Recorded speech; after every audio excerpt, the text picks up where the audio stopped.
Eu convido assim a igreja agora toda a ficar de pé para lermos em Lucas capítulo 4, a partir do verso de número 1, diz assim a palavra de Deus: Jesus, cheio do Espírito Santo, voltou do Jordão e foi guiado pelo mesmo Espírito no deserto, durante 40 dias sendo tentado pelo diabo. Nada comeu naqueles dias, ao fim dos quais teve fome.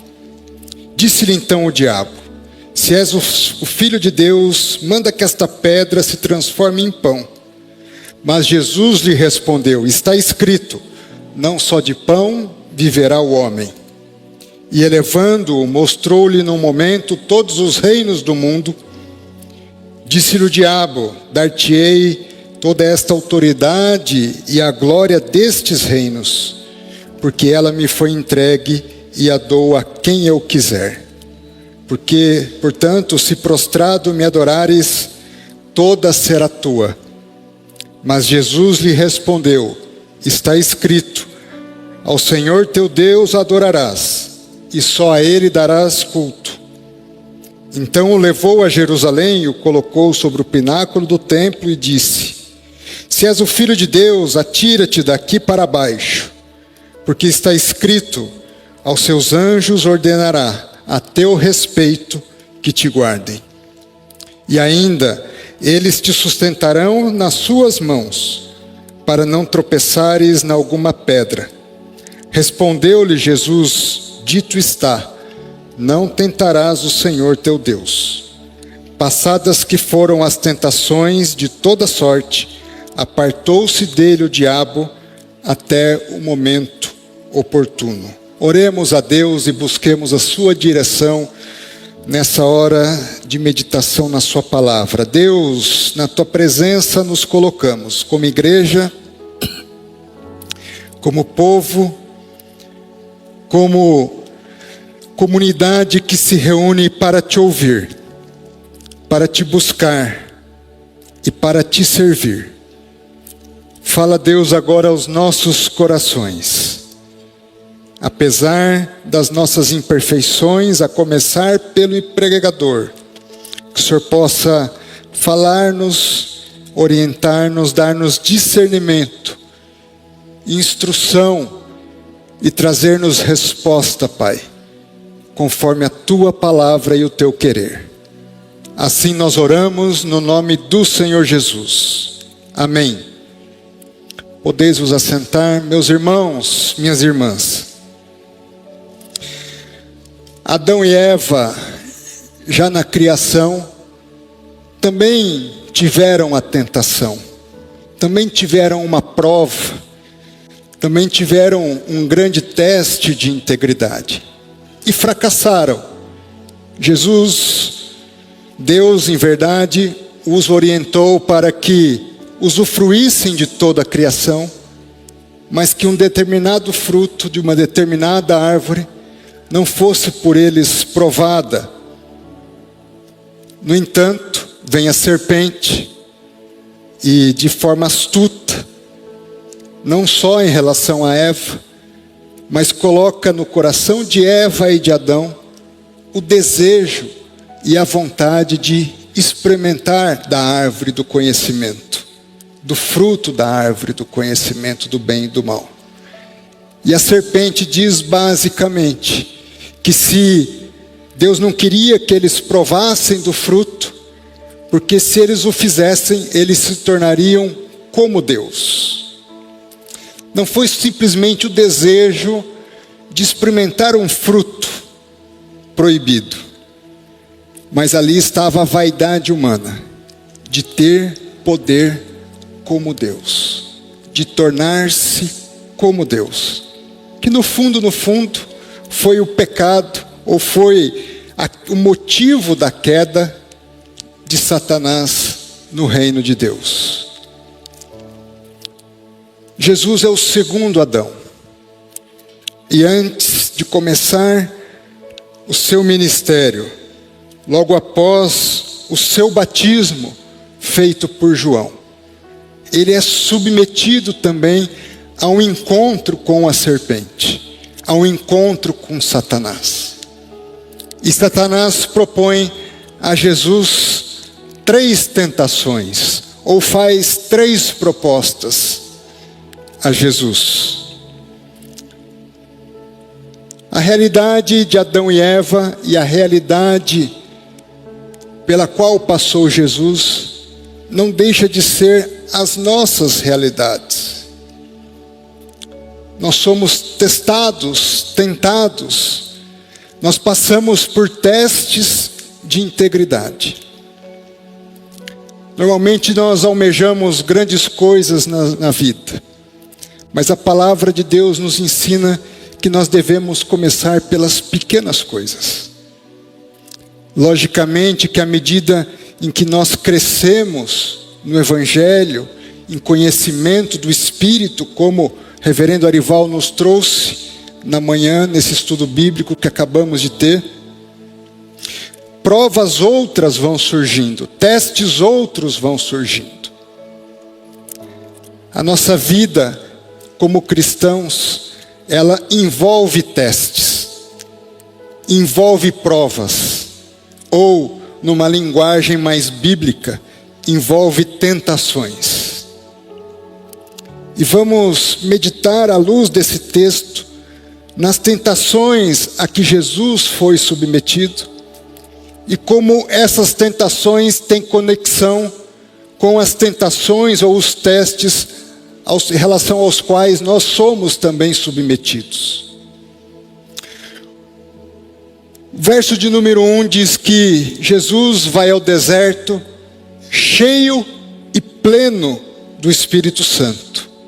E mais do que isso, por estar pleno e cheio do Espírito Santo, ele é também guiado pelo mesmo Espírito.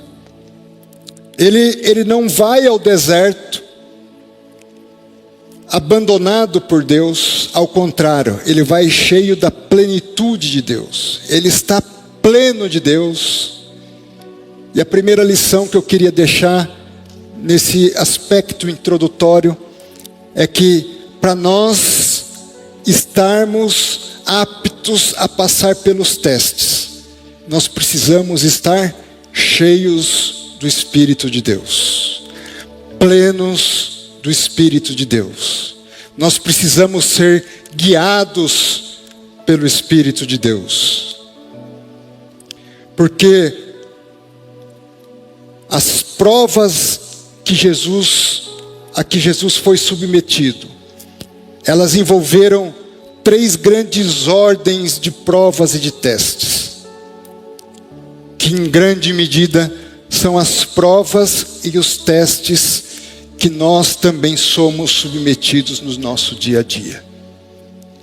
Primeira grande prova, verso de número 2, disse-lhe o diabo: se és o Filho de Deus, manda que esta pedra se transforme em pão.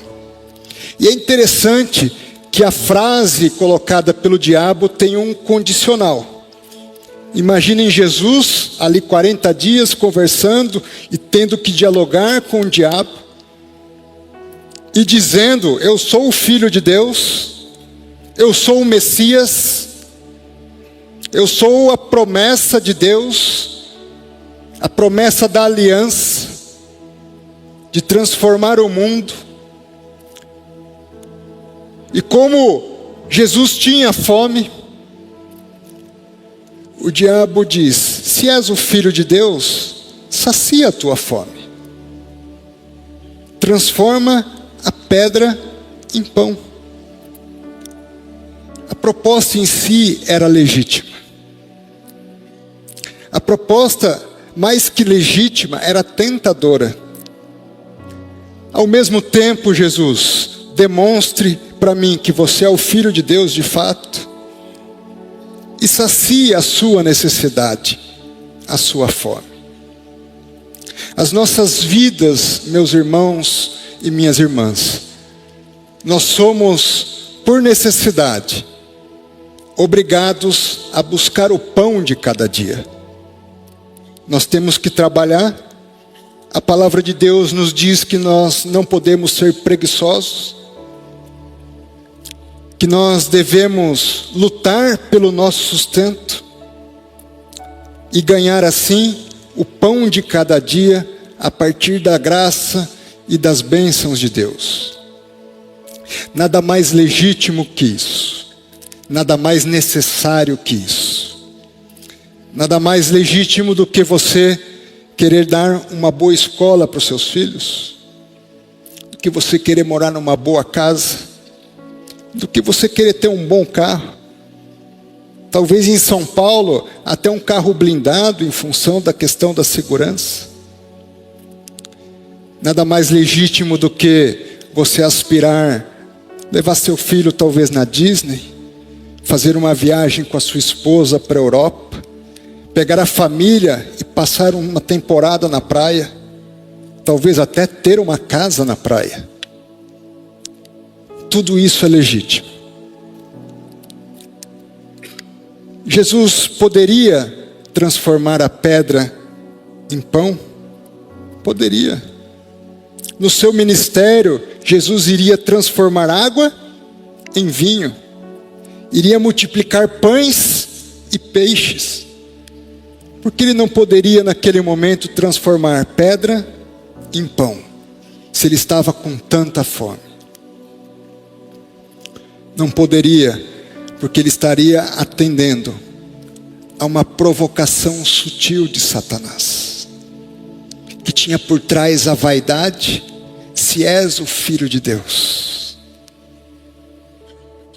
Há coisas que, se nós fazemos não por Deus e para agradar a Deus, mas para agradar a nós mesmos, ao nosso coração, a nossa vaidade, o que o mundo vai pensar de nós, como seremos vistos pelo mundo,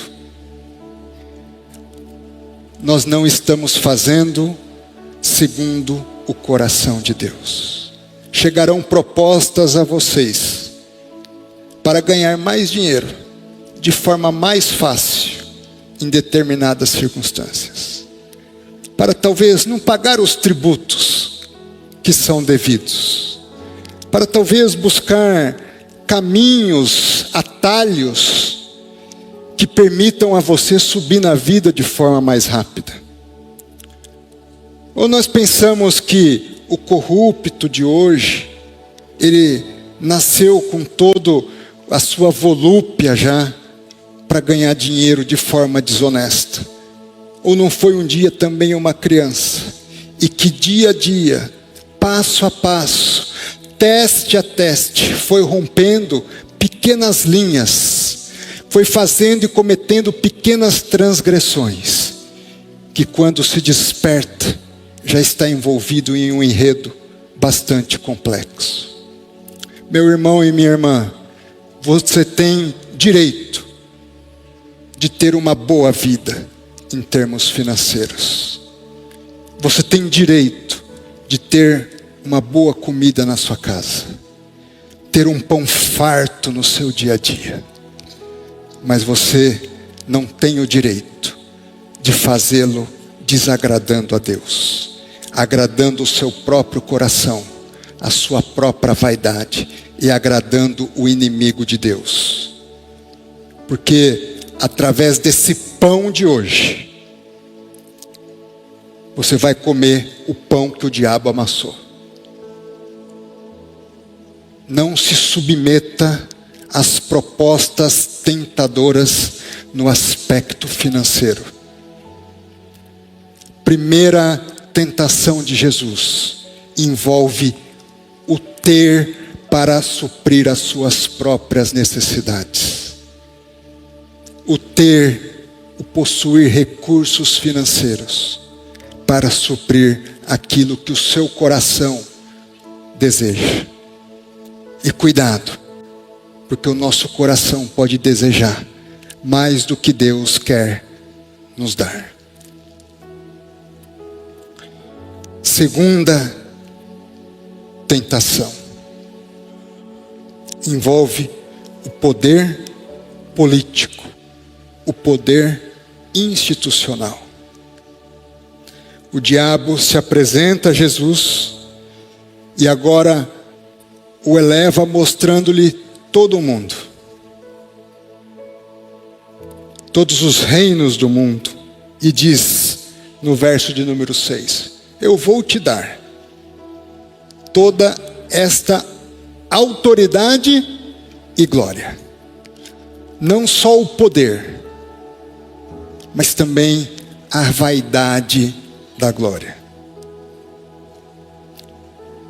Que oferta tentadora! Governar o mundo. Imagina Jesus governando o mundo todo. Educação de qualidade, justiça social, segurança,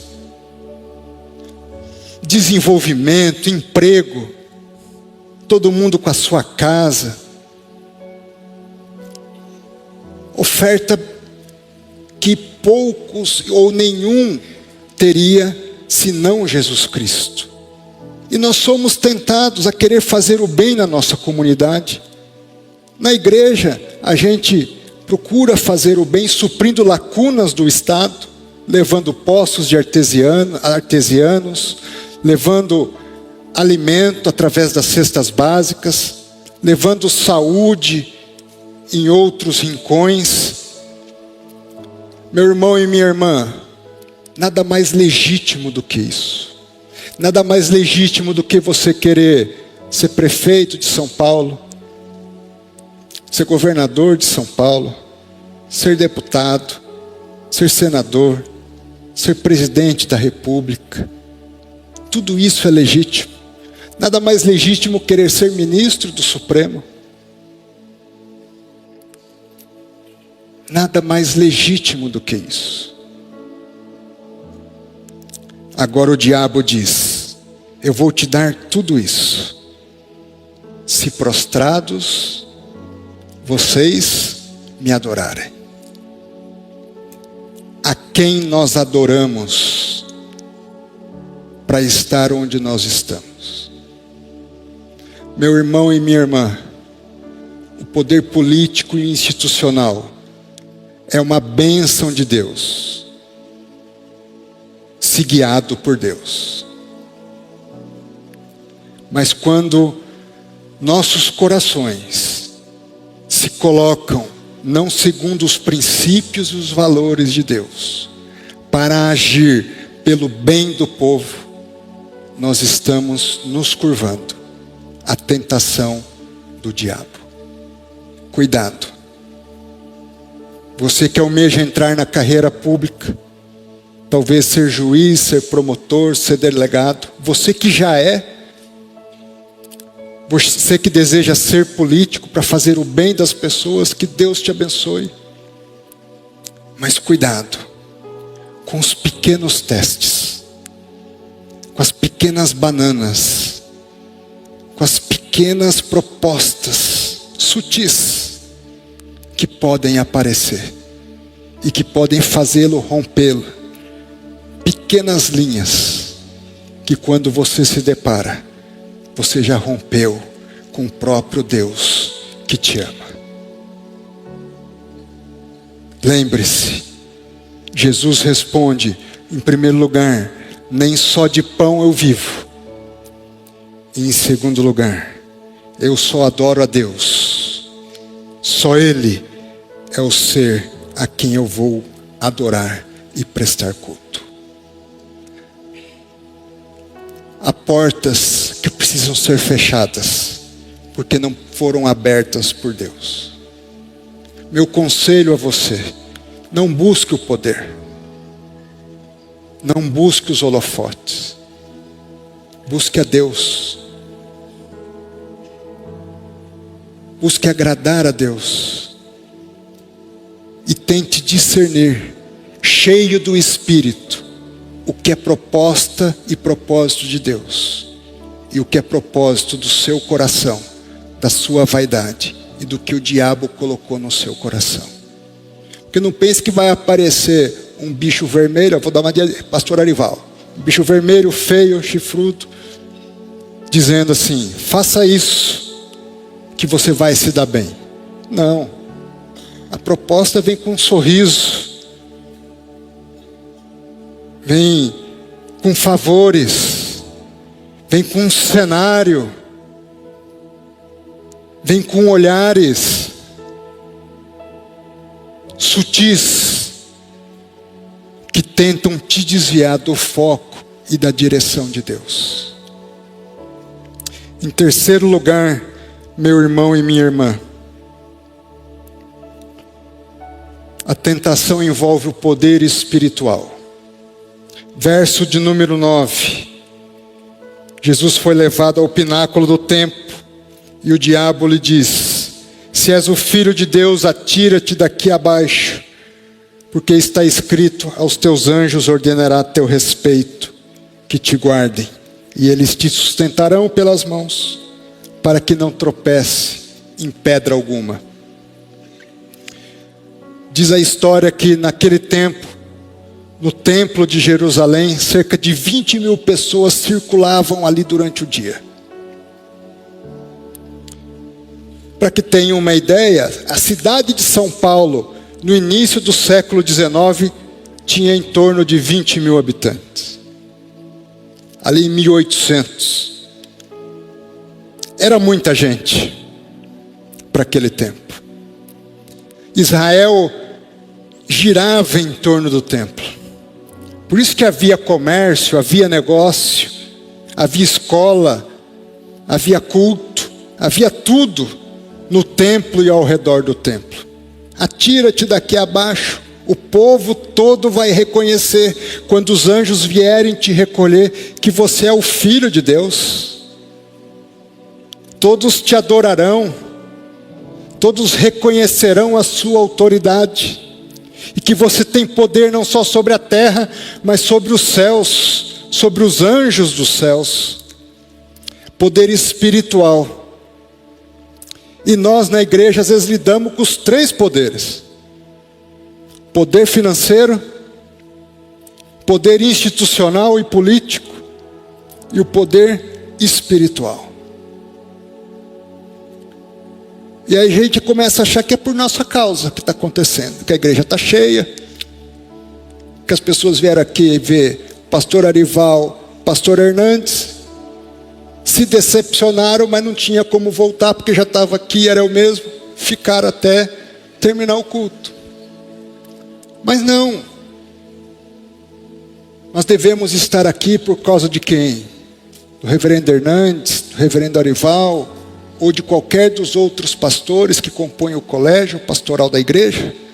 Não, nós estamos aqui para louvar a Deus, adorar Jesus Cristo. E se nós que estamos conduzindo a igreja, que lideramos a igreja, não tivermos isso muito bem firme no nosso dia a dia, nós daqui a pouco estamos querendo nos atirar do pináculo do templo e achar que os anjos vão vir aqui nos sustentar. E não é assim. Meu irmão e minha irmã, também não é o seu conhecimento bíblico, como o pastor Arival nos advertiu em Colossenses, é o seu conhecimento de Deus, que inclui o conhecimento bíblico, mas é muito mais do que o conhecimento bíblico. É um relacionamento íntimo com Deus, de entender e poder responder como Jesus respondeu, que nós não podemos tentar ao nosso Deus, que o nosso papel aqui é servir a Deus. Eu disse a vocês que Jesus transformou água em vinho, multiplicou o alimento. Jesus poderia, baseado no Salmo de número 2, versos 7, verso 8, saber que Deus poderia lhe dar todas as nações por herança. Diz lá: tu és meu filho, eu te gerei, pede-me e eu te darei as nações por herança. Jesus sabia do texto do Salmo. Jesus sabia também que ele poderia determinar que legiões de anjos o protegessem. Lá em Mateus 26:53, quando Jesus é preso e Pedro tira a espada, Jesus o adverte: não faça isso. Acaso você não sabe que eu posso rogar ao meu Pai e Ele mandaria neste momento mais de 12 legiões de anjos para me proteger? Jesus sabia de tudo isso. E meu irmão e minha irmã, saiba de tudo isso. Que por você, Deus pode multiplicar pães e peixes. Que por você, Deus pode colocá-lo em altos lugares. Você pode governar a terra. Que por amor a você, Ele envia e pode enviar anjos para te proteger, como tem enviado. Mas entenda o seguinte: não se dobre a outro que não seja Deus. Não atenda ao seu próprio coração, aos seus próprios desejos, à sua própria vaidade, à sua cobiça. Não almeje o poder e a honra humana. Porque diz a palavra de Deus que entre vós não será assim. Mas se você quer ser o maior, seja aquele que sirva. Seja aquele que se entregue pelos outros. Seja aquele que se doe pelo amor a Deus e pelo que Deus fez e faz na sua vida. E pelo que Deus ainda fará. Você almeja altos lugares. Comece pelos pequenos começos. Eu sempre digo que a nossa vida não é uma corrida de 100 metros. É uma grande maratona. Não fique ansioso. Se prepare para a maratona. Sabe como você se prepara para a maratona? Se encha do Espírito Santo. E você vai ter um vaso capaz de correr 1000 metros. Mas que esse vaso de 1000 metros seja cheio do Espírito Santo. E vai começar a transbordar. E de repente você vai se ver capaz de correr 5000 metros. E aí serão 5000 cheios do Espírito Santo. E quando você se deparar, você vai estar correndo uma maratona com mais de 40 quilômetros. Cheio do Espírito Santo. Agora não dê um passo se você não estiver cheio do Espírito Santo. Corra uma maratona se você estiver cheio do Espírito Santo. Meu convite e minha palavra para você nessa manhã: encha-se do Espírito Santo. Tenha conhecimento de Deus, conhecimento e discernimento do Espírito, para entender o que é de Deus e o que é do seu coração, da sua vaidade, da sua ganância, colocada pelo diabo em você. Oremos a Deus. Se coloque de pé. Reverendo Arival, ore por nós, os pecadores. Senhor Deus, não nos deixes cair em tentação, mas livra-nos do mal. Que nós possamos aprender de Jesus, que era o que era, mas era manso e humilde de coração. Que haja em nós o mesmo sentimento que houve nele, sentimento de servo, que esvaziando-se e humilhando-se, foi exaltado pelo próprio Deus. Muito obrigado, Deus, pela essa palavra de exortação. Que o Senhor continue cuidando da vida do pastor André, seu trabalho, a sua família, o seu coração. Nós oramos em nome de Jesus. Amém. Amém.